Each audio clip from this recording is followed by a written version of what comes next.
Depois levaram Jesus da casa de Caifás para o pretório. Era cedo de manhã. Eles não entraram no pretório para não se contaminarem, mas poderem comer a Páscoa. Então Pilatos saiu para lhes falar e lhes disse: que acusação trazeis contra esse homem? Responderam-lhe: se este não fosse malfeitor, não te o entregaríamos. Replicou-lhes, pois, Pilatos: tomai vós outros e julgai-os segundo a vossa lei. Respondeu-lhes os judeus: a nós não nos é lícito matar ninguém, para que se cumprisse a palavra de Jesus, significando o modo por que havia de morrer. Verso 33. Tornou Pilatos a entrar no pretório, chamou Jesus e perguntou-lhe: és tu o rei dos judeus? Respondeu Jesus: vem de ti mesmo esta pergunta, ou te disseram outros ao meu respeito? Replicou-lhe Pilatos: porventura sou judeu? A tua própria gente e os principais sacerdotes é que te entregaram a mim. Que fizeste? Respondeu Jesus: o meu reino não é deste mundo. Se o meu reino fosse deste mundo, os meus ministros se empenhariam por mim, para que não fosse eu entregue aos judeus. Mas agora o meu reino não é daqui. Então lhe disse Pilatos: logo tu és rei. Tu és rei? Respondeu Jesus: tu dizes que sou rei. E eu para isso nasci e para isso vim ao mundo, a fim de dar testemunho da verdade. Todo aquele que é da verdade ouve a minha voz. Perguntou-lhe Pilatos: que é a verdade? Tendo dito isso, voltou aos judeus e lhes disse: eu não acho nele crime algum. É costume entre vós que eu vos solte alguém por ocasião da Páscoa. Quereis, pois, que vos solte o rei dos judeus? Então gritaram todos novamente: não este, mas Barrabás. Ora, Barrabás era salteador. Amém? Pai amado, em nome de Jesus Cristo, Senhor Deus, a tua palavra ela foi lida, e pedimos que o Senhor possa falar ao nosso coração concernente, Senhor Deus amado, a esse momento, Senhor Deus, da vida do Senhor Jesus Cristo, a essas palavras, Senhor, dita, Pai amado, e as acusações que se levantaram contra a sua vida. Pai amado, que nós possamos nesse instante, Senhor Deus, ser instruído pelo teu Santo Espírito e conduzido, Senhor Deus, a esta verdade que para Pilatos, Senhor Deus amado, não teve importância. Mas, Senhor Deus, nós estamos aqui na tua presença porque fomos alcançados pela tua palavra e fazemos parte dessa verdade, Pai. E cremos, Senhor Deus, na tua palavra, e cremos, Senhor Deus amado, na tua presença nessa noite a falar aos nossos corações, em nome de Jesus Cristo. Amém. Irmãos, eu quero, sobre o texto que nós acabamos de ler, buscar trazer alguns ensinamentos, principalmente com relação ao que acontece naquele instante com os judeus, Jesus e Pilatos. Eu quero que os irmãos tentem, irmãos, façam uma força, um esforço aí, de poder entrar na condição que Jesus Cristo se encontrava nesse instante aqui perante Pilatos. Eu, irmãos, ora, lendo a palavra do Senhor, não sei se é também costume dos irmãos, mas tentamos nos entrar na história, né? Para ver o que aconteceu naquele instante, como foi o procedimento. E eu quero que você faça essa análise, essa reflexão, mas com algumas verdades sobre o vosso coração. Verdades como que Pilatos, ele foi arrogante na presença de Jesus. Detalhes como que os acusadores, que eram pertencentes ao Sinédrio, levantaram uma falsa acusação contra o nosso mestre. Verdade que todos, parecendo aqui, irmãos, até mesmo com ar de superioridade com relação ao estado daquele instante de Jesus Cristo. Você vê que Jesus está já certamente nessa condição que ele se encontra perante Pilatos. Ele já deve ter apanhado de alguma forma, já deve ter sido em alguns momentos até mesmo escorraçado. Ele já teria passado pela casa de Caifás perante Anás, já deveria ter sido até mesmo em algum instante sido humilhado. E você vê, irmãos, que quando se apresenta perante Pilatos a vida de Jesus Cristo, Pilatos, por mais que o relato de João em si ele até pareça tirar um pouco o foco da culpa de Pilatos com relação ao julgamento de Jesus, você pode, irmãos, crer que há em Pilatos culpa. Pode ser ela parcial, sim, mas sobre tudo o que aconteceu naquele instante. O que é interessante, irmãos, que Jesus, por passar por tudo aquilo, é dito no verso de número 28, que levaram Jesus da casa de Caifás para o Petrório. O Petrório, irmãos, era a residência do governador romano. Então é a habitação onde Caifás ele tinha por residência.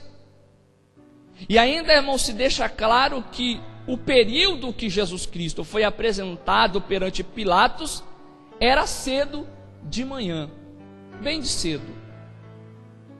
Ou seja, Jesus Cristo, no momento que ele foi preso, até o momento, irmãos, de se entregar ele a Pilatos, existiu um empenho dos ocupantes e dos participantes do Sinédrio para poder, irmãos, levantar algum tipo de acusação contra Jesus. Mas você vai notar, irmãos, que quando eles se apresentam a Pilatos, a sentença já foi dada. Simplesmente o que eles querem de Pilatos como um governador romano é que a sentença que já tinha sido estipulada pelo Sinédrio pudesse ser executada por Roma. Então, irmãos, o que é decorrido é que eles levam, se eles pudessem executar a sentença ali mesmo, depois de ter sido julgado perante o Sinédrio, considerado culpado de todas as acusações, de todos os seus acusadores, de todos que se levantaram para o acusar, se eles puderem executar ali a sentença, teriam executado. Mas isso não lhes cabia. Eles poderiam levantar pela lei judaica ou até mesmo pelos seus preceitos de conhecimento de uma verdade, que é a verdade dos judeus. Poderiam levantar algum tipo de acusação contra Jesus e levaram ao ponto de condená-lo pelos seus próprios preceitos, e assim o fizeram. Mas eles não poderiam executar a sentença de morte, porque você vai notar que essa é a condenação que é determinada por Jesus Cristo. Irmãos, o estímulo de todos os que faziam parte do Sinédrio, logicamente que não é o estímulo que levou eles até Pilatos, porque no momento que eles se apresentam perante Pilatos, levantam uma acusação que poderia ser até certo ponto algo que pudesse chamar a atenção de Pilatos e da corte romana, para que Jesus pudesse ser condenado também pela acusação que os judeus tinham feito. Se, irmãos, era por um simples fato religioso e por uma forma de pensar diferente de Jesus Cristo com relação aos judeus que o acusaram, e como assim foi, e Pilatos percebeu essa jogada de todos os participantes do Sinédrio, Jesus Cristo não poderia ser condenado pelo Império Romano. Mas você vê que toda acusação, quando fazem para que Jesus Cristo possa ser condenado, é que ele está se conclamando rei dos judeus. Então, irmãos, o que se levanta de acusação, lá em Lucas, capítulo de número 23, se não me engano, no verso de número 2, que é paralelo ao Evangelho de João, porque esse relato bíblico está inserido nos 4 evangelhos que conhecemos. Em Lucas, capítulo de número 23, o verso de número 2, se levantam 3 acusações, que são acusações levantadas contra Jesus Cristo, para que pudesse a corte romana julgar Jesus Cristo e o condenar à morte. A acusação que é levantada contra Jesus é que ele estava pervertendo a nação, estava vedando o pagamento do tributo a César, e que ele mesmo estava se conclamando o Cristo e Rei. Então essa acusação, irmãos, ela foi levantada com relação a Jesus Cristo, para que ela pudesse ser, de certo ponto, atrativa a Pilatos. Estão se levantando contra César. Jesus está se levantando como um rei no meio do povo, mas só pode existir um rei, que é César. Então eles levantam essa acusação, mas a intenção do coração daquele povo não era simplesmente voltar-se à lei romana e a condição romana de trazer algum julgamento sobre Jesus. As acusações que se levantaram contra Jesus não tinham nada a ver com uma acusação política. Eles levantaram essa acusação para Jesus Cristo ser condenado. Mas o que é interessante, irmãos, no verso de número 28, que é descrito da seguinte forma: eles saíram da casa de Caifás, foram até o pretório, que era a habitação de Pilatos, e quando estavam lá na presença de Pilatos, eles não ousaram entrar no pretório, para não se contaminarem, mas poderem comer a Páscoa. Preste bem atenção, irmãos. Eles, de uma forma, digamos, com zelo religioso que eles tinham, eles tomaram a acusação, porque nesse instante que Jesus Cristo é apresentado, o sinédrio já tinha sido às pressas convocado, quem sabe durante a noite, às pressas, num julgamento totalmente fraudulento. Levantaram acusação contra Jesus Cristo, as suas acusações, lançaram a sentença, condenaram Jesus, e agora só precisava se executar. E o interessante é que quando eles voltam para Jesus, que não tem nenhum tipo de mácula, de erro, de engano, como a palavra do Senhor menciona, e assim eu creio. Interessante que eles, de alguma forma, buscaram algum tipo de acusação, porque a perseguição com relação a Jesus Cristo fizeram que eles pudessem achar algum motivo na sua verdade de Jesus Cristo ser condenado. Só que esse zelo todo religioso, como aqui é manifesto até mesmo no verso de número 28, eles não ousaram entrar dentro do pretório, porque a habitação de um ímpio para o judeu era um lugar de impureza. Se eles entrarem dentro do pretório, eles se tornariam impuros para poder comer a Páscoa. Irmãos, eu vou confessar que eu busquei entender o que é esse momento, no momento que se fala que eles deveriam não se contaminar por comer a Páscoa. Nesse instante, Jesus Cristo, ele já fez parte da ceia. Nesse momento, Jesus Cristo já comeu as Páscoas com os discípulos. Nesse momento, o zelo de Cristo já tinha feito com que ele pudesse participar da Páscoa. Mas o empenho dos participantes do Sinédrio era tão grande, que eles, irmãos, adiaram a Páscoa, para que pudessem, irmãos, julgar a Jesus Cristo e buscar algum tipo de acusação. Então preste bem atenção, eles naquele instante não tinham comido a Páscoa. O zelo, que parece ser até mesmo, irmãos, algo visível na vida daqueles participantes do Sinédrio, era um zelo mentiroso, porque eles deveriam ter feito parte da comida da Páscoa. Eles deveriam, irmãos, fazer parte dessa Páscoa, e tinham retardado por alguns instantes por causa da inveja que tinham com relação à vida de Jesus Cristo. Buscavam acusação contra ele. E parece zeloso dizer que eles não entraram dentro do petróleo para não se contaminarem. Mas, irmãos, era tão ferrenha a busca deles por Jesus Cristo, que até mesmo um preceito da lei de Deus, eles não cumpriram à sua risca. Interessante que eles não entraram dentro do petróleo.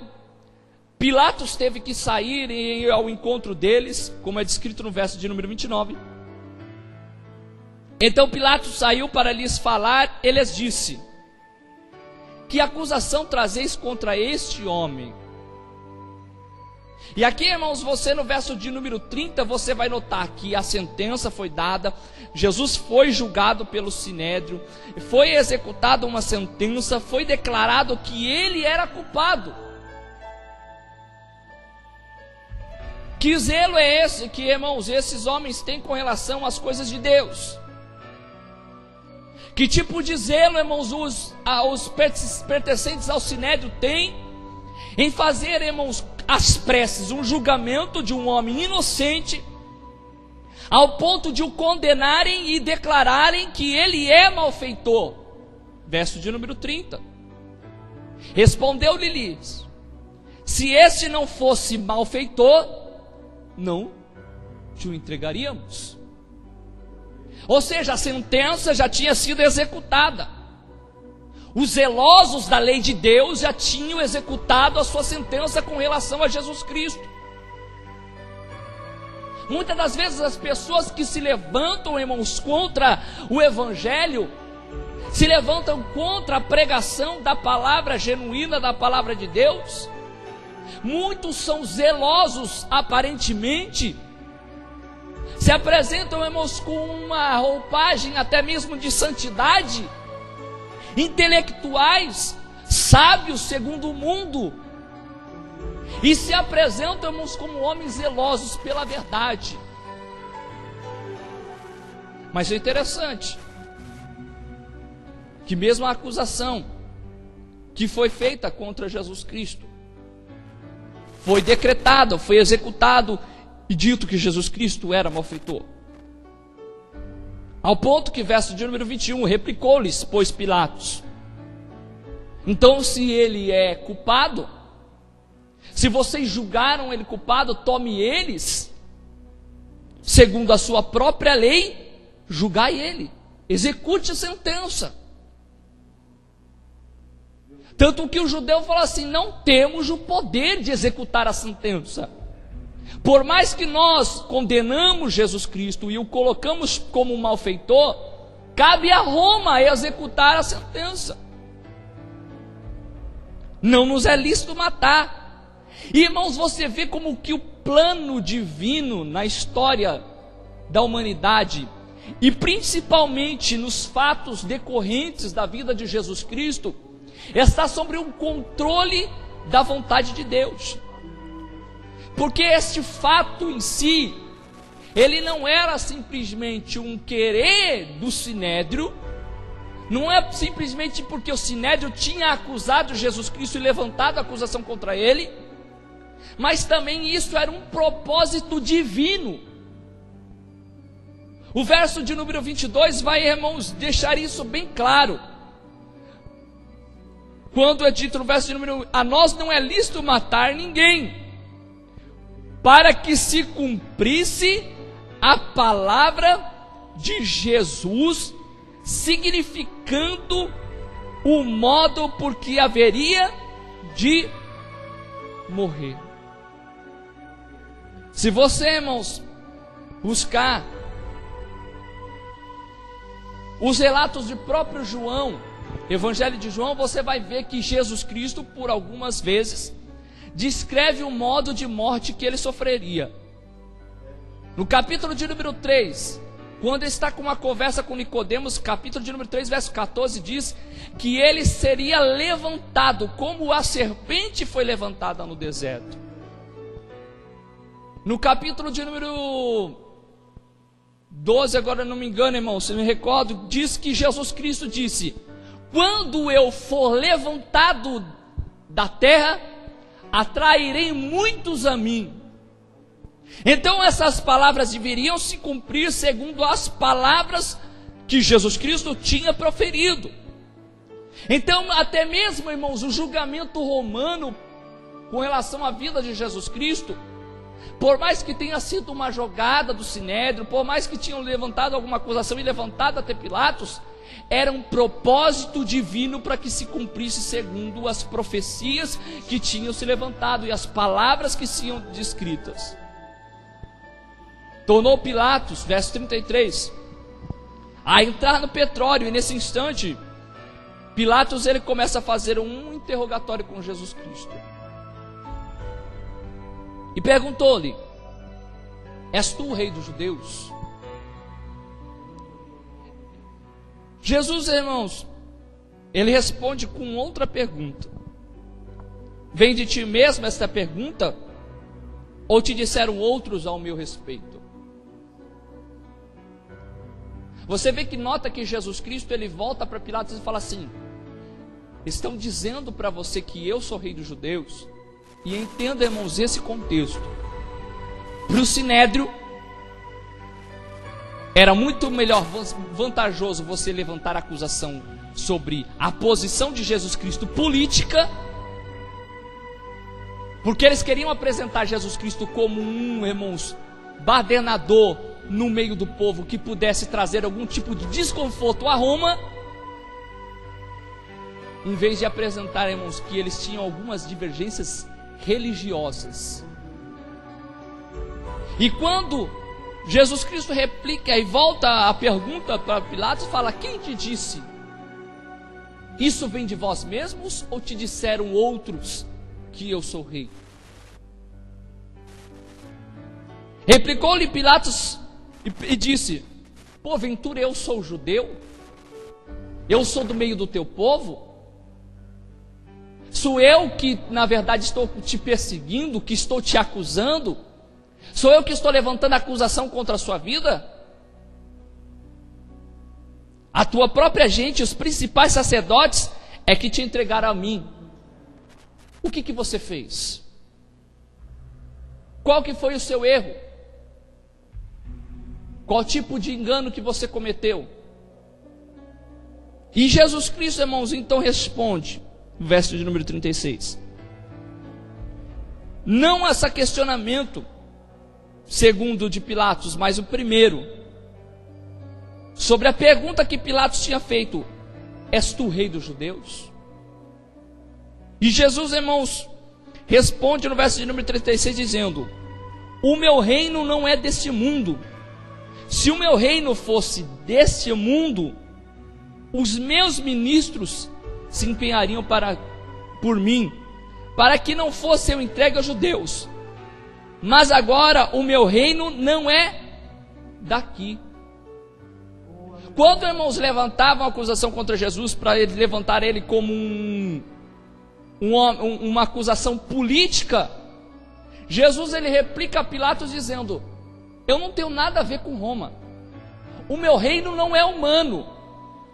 Eu não quero tomar a posição de César, porque o meu reino ele não faz parte dessa terra.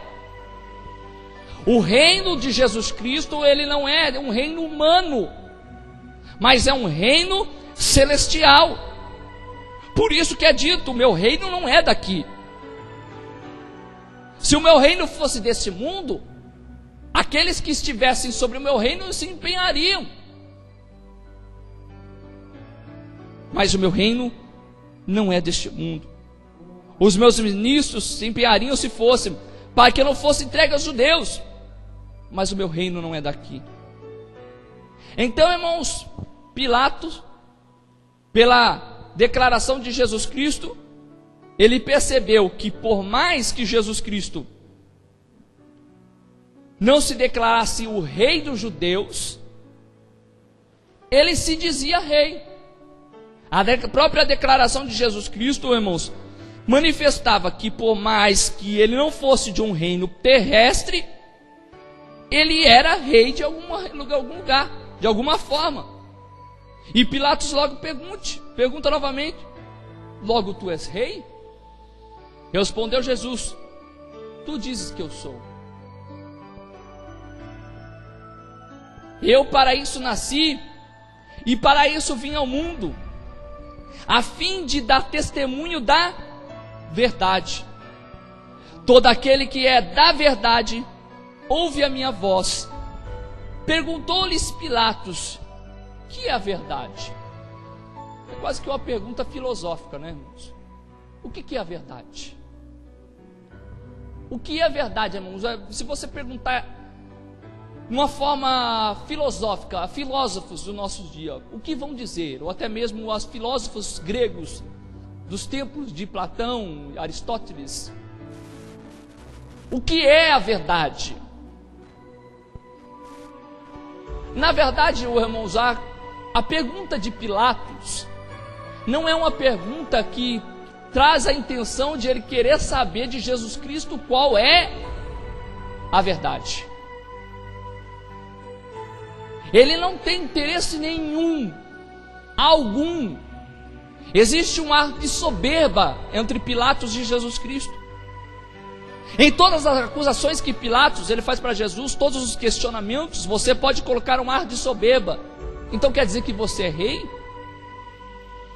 São acusações infundadas que fazem contra a sua vida. E Jesus Cristo ele diz que os participantes do seu reino vivem segundo a verdade. Eu nasci para isso e para isso vim ao mundo, a fim de dar testemunho da verdade.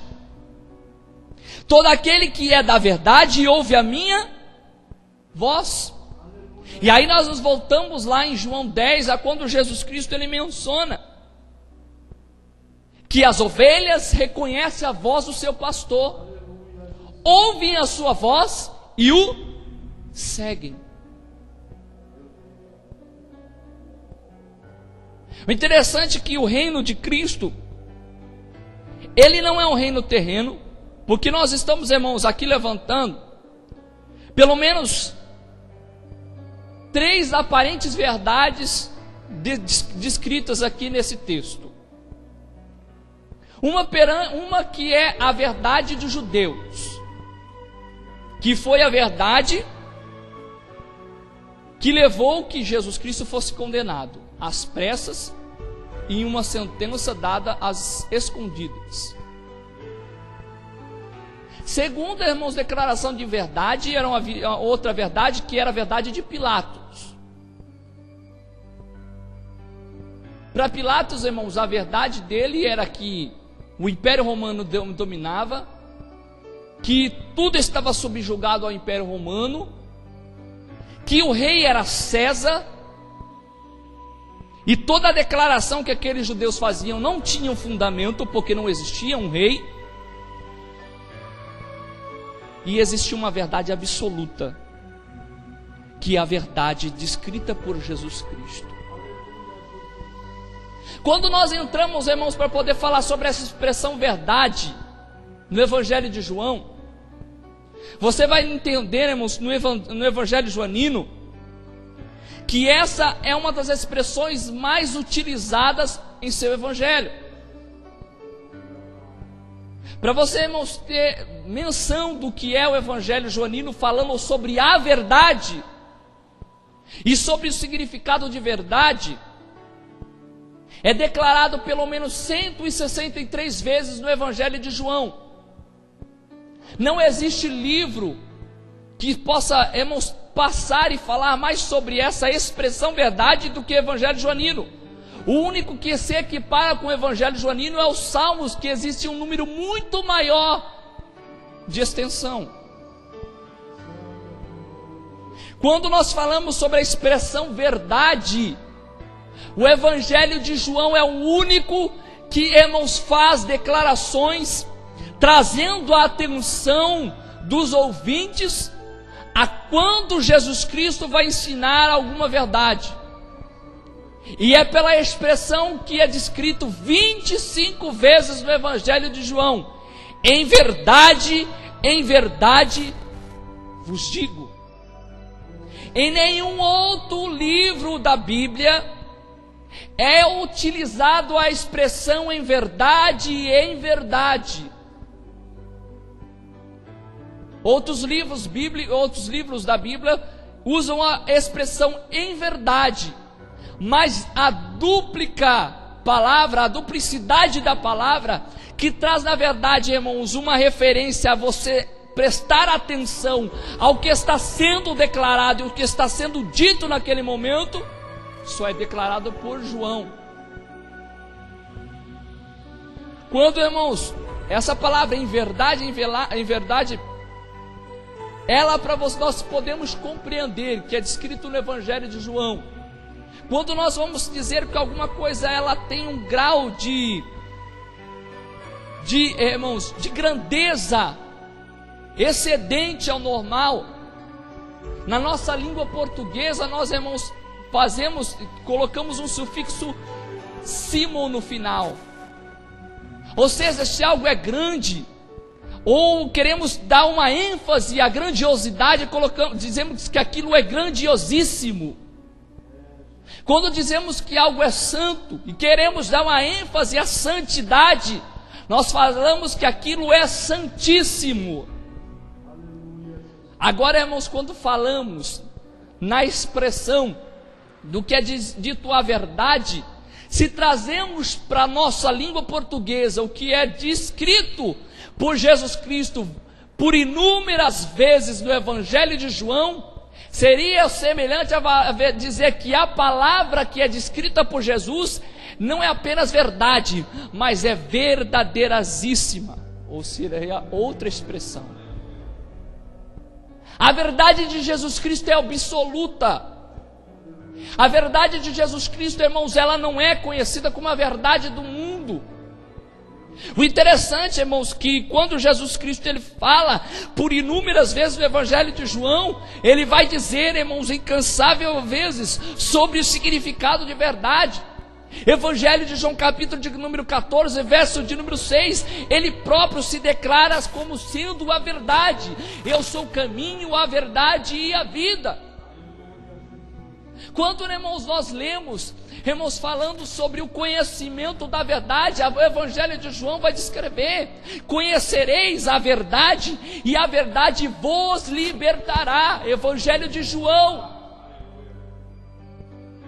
Quando nós, irmãos, olhamos, falando sobre a relação à palavra, a palavra de Deus fala assim: a tua palavra é a verdade. É descrito, irmãos, sobre o Espírito Santo como seu Espírito da verdade. Irmãos, toda a declaração de que é verdade, irmãos, parece não ser nem um pouco, até mesmo querer Pilatos ter conhecimento da expressão ou do que Jesus Cristo estava querendo dizer naquele reino, porque o que está sendo colocado em xeque nesse instante é uma posição política por Pilatos. E Jesus não está falando de algo humano, não está falando da política humana e nem de um reino humano. Ele está falando de algo que, irmãos, é verdadeiro, e por mais que nós não podemos enxergar com os nossos olhos, contemplamos, irmãos, sim, com a nossa fé.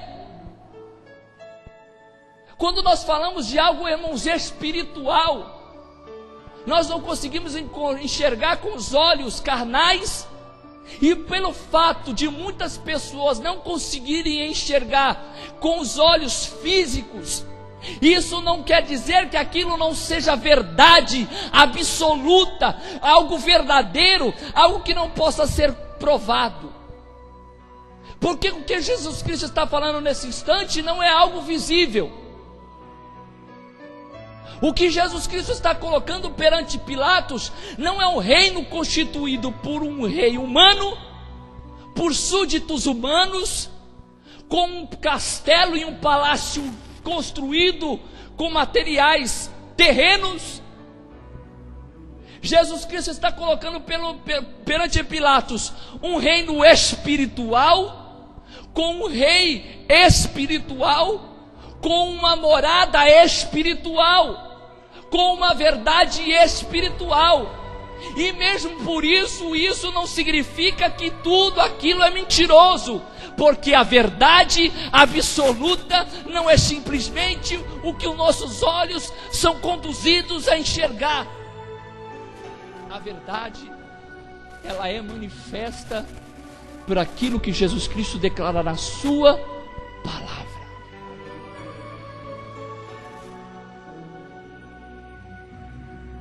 Então, irmãos, o que podemos dizer com relação a isso? Nem sempre o que vemos com os nossos olhos físicos fazem parte da verdade descrita por Jesus Cristo.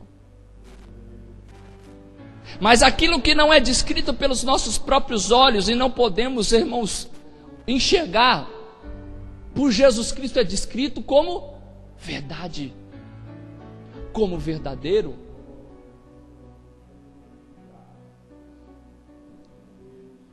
O que é a verdade? Que tipo, irmãos, de pergunta é essa que Pilatos faz?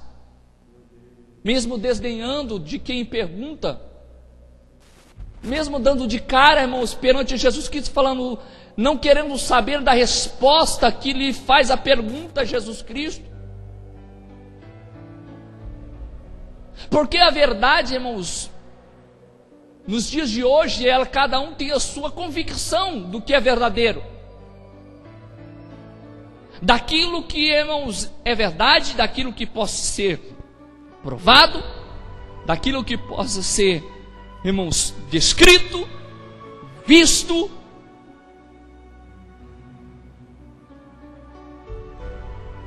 Imagine esta pergunta saindo da mente de Pilatos. A minha verdade é todo esse reino. A minha verdade é o domínio romano sobre todos os povos. A minha verdade é César dominando como rei. A minha verdade é eu governando na província da Judéia. Se você questionar, irmãos, algumas pessoas nos dias de hoje sobre o que é a verdade, as pessoas vão, irmãos, colocar a minha verdade é aquilo que eu adquiri, é aquilo que eu conquistei, é aquilo que eu tenho sido constantemente, eu tenho observado com os meus olhos, aquilo que é a minha posse.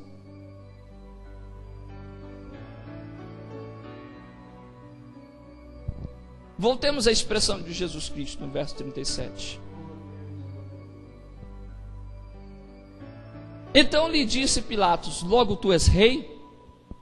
Respondeu Jesus, tu dizes que sou rei. Eu para isso nasci e para isso vim ao mundo, a fim de dar testemunho da verdade. Todo aquele que é da verdade ouve a minha voz. E agora, irmãos, preste bem atenção, como se faz uma divisão entre dois povos aqui. Aquilo que Jesus Cristo descreve no verso de número 37, como os pertencentes à verdade. Irmãos, você sabia que para o mundo e para céticos, irmãos, aqueles que não têm fé, você é um lunático? Sabia que você, irmãos, é como um doido? Porque a fé, ela não pode ser explicada pela mente e a sabedoria humana. Aquilo que é verdadeiro, mas não visível aos olhos, só, irmãos, é conduzido a essa verdade quem, irmãos, é chamado por Deus. Estava perante Pilatos um homem que curou, que deu suas instruções, os seus ensinamentos, a sua fama, certamente de Jesus Cristo, percorria por todas as províncias, era conhecido de Pilatos a sua fama, como também era conhecido entre os judeus a fama de Jesus Cristo, mas a sua própria convicção e a sua própria concepção de verdade não permitiu que eles pudessem enxergar a verdade absoluta de Jesus Cristo. Para Pilatos, irmãos, toda a conversa de Jesus Cristo era um monte de balela, é um monte de ladainha, era um monte de conversa furada. Tanto é que é descrito, tendo dito isso, voltou aos judeus e lhe disse: eu não acho nele crime algum. Vocês disseram que ele tem se levantado como uma oposição contra Roma, se dizendo rei. Ele não tem acusação nenhuma contra ele. Ele não tem pretensão de ser rei. Ele não tem pretensão nenhuma de tomar lugar de César. Na verdade, esse é um louco que se diz rei de algum ser, de algum reino espiritual. Pilatos não estava nem se importando com Jesus Cristo disse. Como existem muitas pessoas que quando são, irmãos, instruídas, ou melhor dizendo, quando se lhe pregam a palavra, não estão nem um pouco interessadas em conhecer a verdade de Cristo. E tendo dito isso, voltou aos judeus e disse: eu não acho nele crime algum. E disse: já que vocês insistem tanto sobre um julgamento, não é costume de vós soltar alguém na ocasião da Páscoa? Quer que eu solte o rei dos judeus? Irmãos, quando eu vejo essas expressões de Pilatos, eu vejo um deboche. Vocês querem que eu solte o rei dos judeus? Imagine, irmãos, o ar de deboche de Pilatos. E você vê, irmãos, como os judeus, que aqui fazem parte desse julgamento, eles não são aqueles que ouvem o testemunho da verdade e ouvem a voz de Deus. Porque no decorrer de que é perguntado por Pilatos: quer que eu solte o rei dos judeus? A multidão mais do que depressa diz: não queremos a este, mas solte a Barrabás, o salteador. Irmãos, preste bem atenção, para a gente poder concluir essa mensagem. Esses mesmos homens que estão gritando: solte Barrabás, o salteador, são os mesmos, e preste bem atenção, irmãos. Barrabás, ele foi condenado, sim. Ele estava preso, porque ele tinha sido julgado por Roma, porque ele era salteador. Jesus Cristo foi preso pelos judeus, em uma reunião secreta às pressas no Sinédrio, se levanta a acusação contra ele e declarem: esse é malfeitor.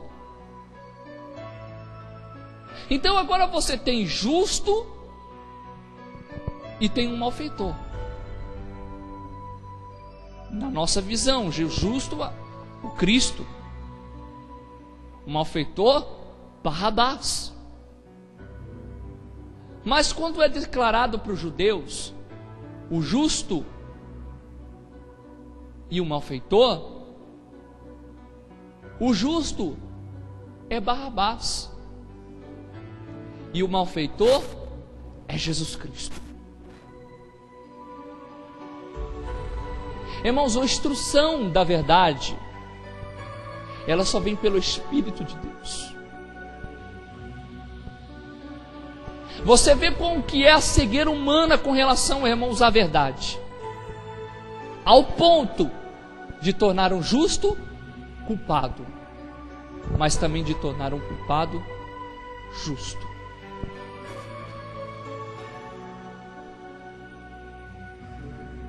Para você ver, irmãos, como que é a natureza humana, onde transforma o santo em profano, mas toma o que é profano e coloca como santidade. Que verdade que as pessoas, irmãos, elas vivem? Que tipo de verdade as pessoas vivem? Os judeus viviam a sua verdade. A sua verdade era a verdade que fizeram com que eles condenassem o inocente. Barrabás vivia a sua verdade. Desprezo, menosprezo. Para mim, não tem peso. Mas tem esses que são descritos por Jesus, que ouvem a minha voz. Todo aquele que é da verdade ouve a minha voz. Então, irmãos, existe um povo que vive segundo a vontade de Deus e os preceitos de Deus. O questionamento de Pilatos, ele continua sendo um questionamento feito até os dias de hoje, por muitos que indagam a fé cristã. Que fé é essa? Que Cristo é esse? Que Jesus é esse que veio à terra? Que Deus? Que Espírito? Que morte? Que cruz? E para ter, irmãos, conhecimento do que é todo o Evangelho de Cristo, somente pela instrução do Espírito Santo de Deus. Amém? Assim agradeço a minha oportunidade em nome de Jesus.